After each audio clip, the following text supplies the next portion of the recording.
Hello everyone. तो आज हम लोग पढ़ने वाले हैं रॉबर्ट फ्रॉस्ट की एक बहुत ही फेमस लिरिक पोएम जिसका नाम है stopping by woods on a snowy evening. इसका पब्लिकेशन किया गया था 1923 में और इसको पुलित्ज़र प्राइज़ भी मिला था रॉबर्ट फ्रॉस्ट को इस पोएम के लिए।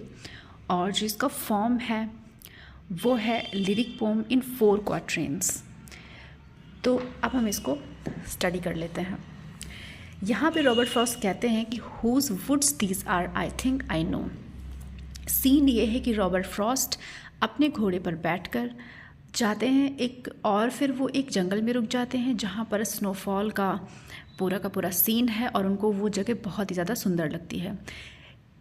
वो कहते हैं कि मुझे मालूम है कि ये जो जंगल है वो किसका है। His house is in the village दो। हो सकता है कि उसका जो घर है वो जो विलेज है हमारे इस जंगल के पास में उसमें ही उसका घर हो सकता है कि हो। He will not see me stopping here. इसलिए वो मुझे नहीं देख सकता कि मैं यहाँ पर रुका हुआ हूँ। To watch his woods fill up with snow.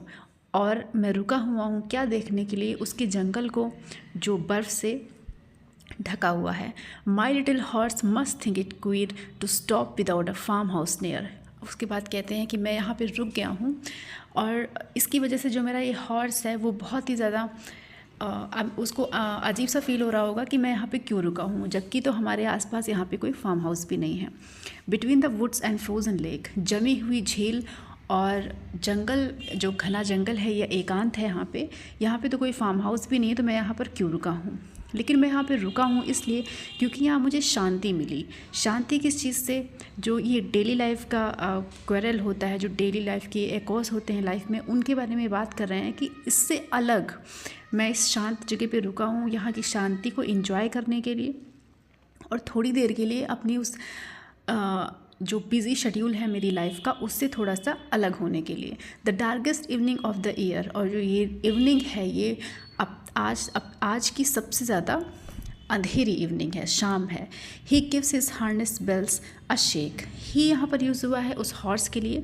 वो अपने जो गले में घंटियाँ बड़ी होती हैं हॉर्स के, वो उसको हिलाता है कि शायद मेरे मालिक को मतलब याद आए कि हम लोग यहाँ पे क्यों रुके हुए हैं, या वो जिस सोच में है उससे बाहर आए। तो वो अपनी बेल को शेक करता है। To ask if there is some mistake. ये पूछने के लिए कि क्या कोई मिस्टेक हो गई है, हम लोग यहाँ पे क्यों रुके हुए हैं। The only other sound the sweep of easy wind and downy flake.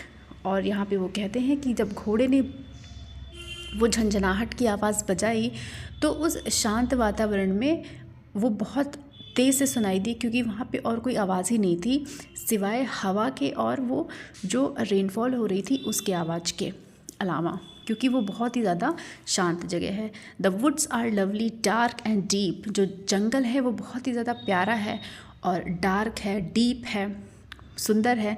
But I have promises to keep. मेरे पास कुछ प्रोमिसेस हैं कीप, मतलब कि मुझे मेरे पास कुछ जिम्मेदारियां हैं निभाने के लिए। मैं यहाँ पे हमेशा के लिए नहीं रुक सकता। And miles to go before I sleep. And miles to go before I sleep. वो यहाँ पे ये कहते हैं कि मैं थोड़ी देर के लिए उस जगह की सुंदरता से बहुत ज़्यादा अट्रैक्टेड हो गया था, क्योंकि वहाँ बहुत ज़्यादा शांति थी।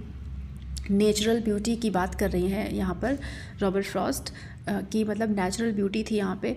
तो मैं थोड़ी देर के लिए यहाँ पे रुक गया था, लेकिन फिर अचानक से उनको याद आता है कि अभी उनको लाइफ में बहुत कुछ करना है, बहुत आगे तक जाना है, क्योंकि लाइफ का मतलब ही यही है कि आप संघर्ष करें, अपनी ज़िंदगी में कुछ करके मरे। तो वो कहते हैं कि मुझे मरने से पहले बहुत सारी चीज़ें कहती हैं।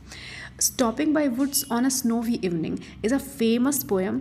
बहुत ज़्यादा फेमस पोएम रही है ये रॉबर्ट फ्रॉस्ट की। It explores nature, death, and the tension between enjoying beauty and fulfilling responsibilities.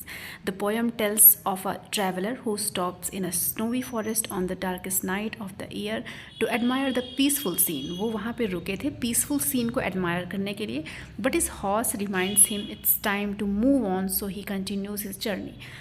फिर जब घोड़े ने अपनी बेल्स को बजाया तो फिर वो अपनी वास्तविक लाइफ में लौट आया रॉबर्ट फ्रॉस्ट, और उन्होंने बोला कि अभी लाइफ में बहुत आगे जाना है, बहुत सारे काम करने हैं और मैं यहाँ पर हमेशा के लिए नहीं रुक सकता। तो बिल्कुल क्लियर है ये पोएम कि रिस्पॉन्सिबिलिटीज़ और इन्जॉयमेंट के बीच में जो रॉबर्ट फ्रॉस्ट हैं उन्होंने रिस्पॉन्सिबिलिटीज़ को चुना कि अभी लाइफ में बहुत चीज़ें करनी हैं, और मरने के पहले मुझे कुछ अच्छा करना है ज़िंदगी में, तो मैं यहाँ पर हमेशा के लिए नहीं रुक सकता। नेचर की ब्यूटी को हमेशा के लिए बैठकर मैं नहीं देख सकता, क्योंकि लाइफ में और भी काम है।